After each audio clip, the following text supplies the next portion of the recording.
I know. Wow. I'm looking at what we've got coming up, and I'm like trying to balance things off. But who's next? Who's next? Here's a happy subject. Let's talk about the Walt Disney Company. Norm, tell us about the American Dream. I'm excited because this is about Walt Disney, right? No, it isn't.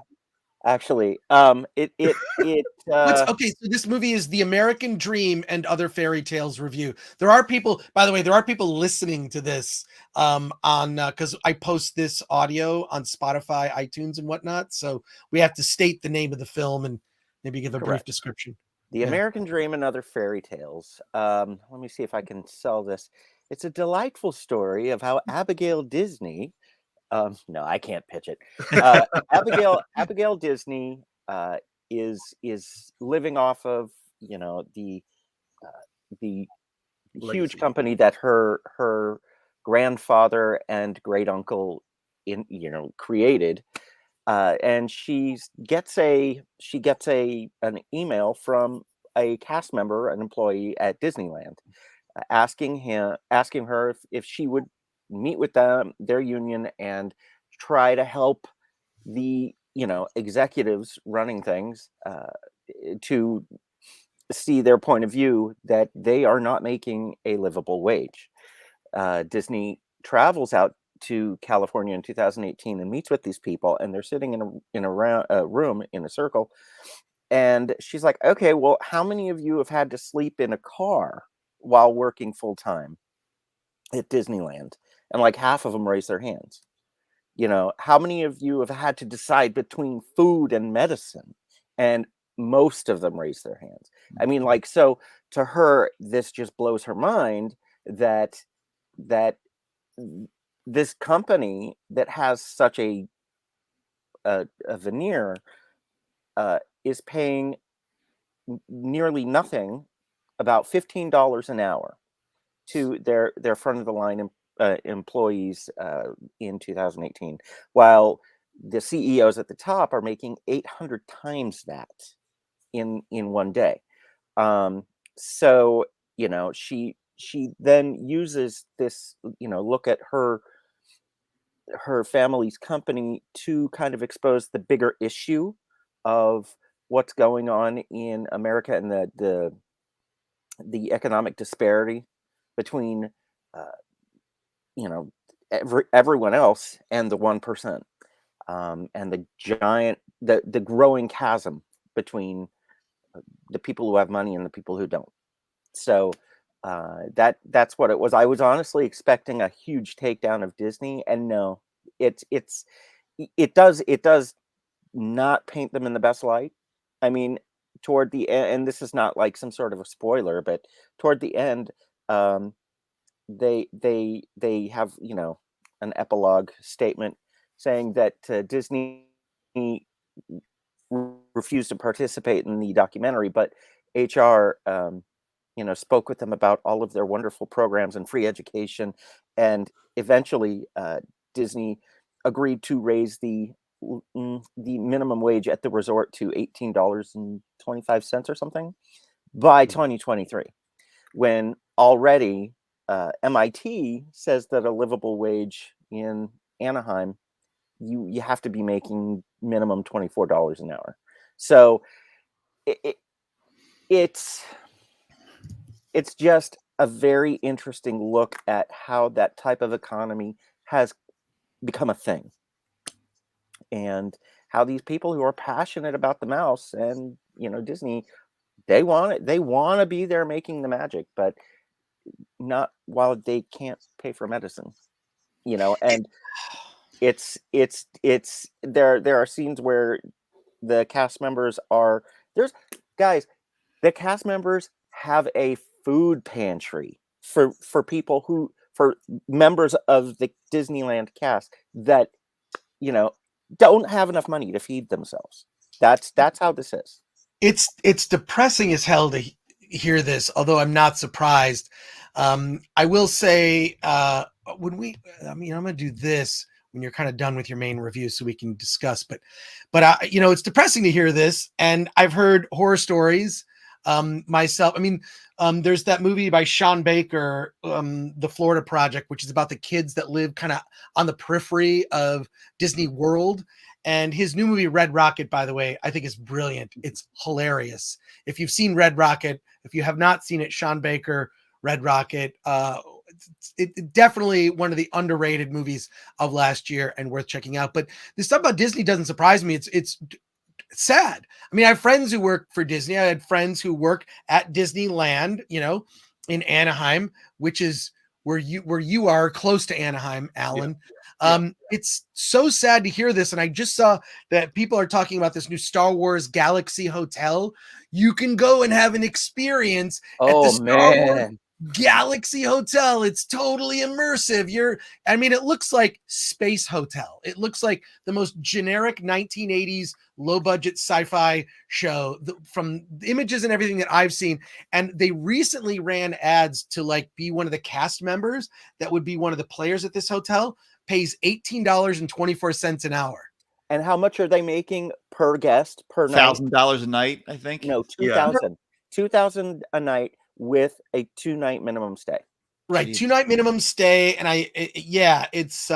it's really expensive. So I don't know. I mean, the Disney company, when you look at like other types of decisions they've made in terms of their dealings with other countries and turning a blind eye. I can't talk about these things. If I talk about this on YouTube, we'll get demonetized or limited, right? Which is, so these things can't even be spoken out loud. The things that we'd like to talk about freely, we can't actually say, which sucks, right? But it's very disheartening. It's disheartening. I haven't been to Disneyland since the before times. It was something where at one point I had an annual pass when it wasn't so crowded. Now it's just, I feel like they don't care.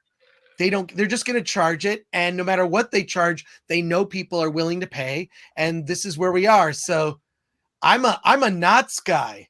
I love Disney in 2015 and I haven't looked back because it just became too much money. And you know what? The mega fans, they'll keep paying. Yeah. And Disney knows that. It's sad. And, the chat, they're talking about it too. So we appreciate everyone in the chat having a conversation here. Blah, blah says Clownfish TV does a great job of bringing this up. They're very good. Found them. They're amazing. Yeah, Disneyland used to be fun, few crowds. That's true. Now it's not. The before times. That's how I describe everything now. The before times. I'm in Pasadena, California. 50% of the people I see are wearing masks outside. The CDC said a while back you did not have to. Oh man, now we're going to get demonetized. Darn it! Why did I even say these words? They said you didn't have to wear a mask outside. And I see half the people wear. I don't get it. I don't know. And Hans says Disney is nothing but propaganda. I would say that they put the agenda before the story, and there are clearly things that it seems Disney is pushing. I think it's pretty obvious if you just look at the movies. So there you go. David Garcia says BC. I think that's what we're gonna say. But story, so as if I couldn't be more dissatisfied with Disney and the way that the company conducts themselves. I feel like it's best when you live. If you're going to be pushing morality, right, you might want to live the morals that you're espousing, or at least aspire to, right? And it doesn't seem like as a company, there are way too many examples of them not living up to the morals that they espouse. And it's really disheartening. And they deserve all the failure that's coming their way. If you want a really good immersive experience, try that Wizarding World of Harry Potter. That thing is just fun, better food. You don't feel like you're being price gouged. Oh, and Diagon Alley in Florida. Diagon Alley in Florida is amazing. I've been there. I was fortunate to go. Oh, good. It was awesome. But does Universal really treat their employees better, or is it the same thing? You know what? That I don't know. You know what? Jumping back, as anti-Disney as the doc is, it says that this kind of behavior is rampant in corporate America. One cast member in the circle is wearing a Knott's shirt, and she's like, you know what? I work at Knott's too, and the same thing is happening there. Yeah. She's like, but Disney is apparently a leader, and they should be making the changes, and they're not. It would be great to see a Blackfish styled takedown of Disney, and doesn't sound like this quite has the teeth that something like Blackfish does, but you know, that would actually change the culture from within, and it doesn't sound like this actually does it, though, does it? It reminds me, you can find a lot of stories on YouTube and on TikTok. I mean, the people are starting to come out about their experiences as cast members. Do you remember at all the parks? But Disney mostly. Do you remember The Simpsons did an intro? You know how like they do like sometimes they have guest animators.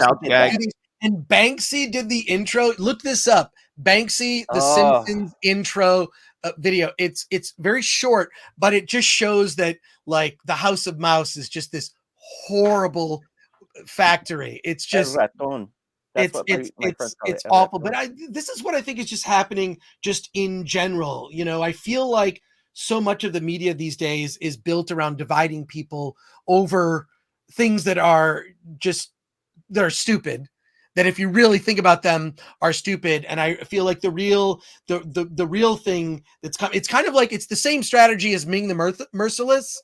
Ming the Merciless kept the different kingdoms of Mongo fighting amongst each other. The Hawkmen, fighting, exactly what I was thinking.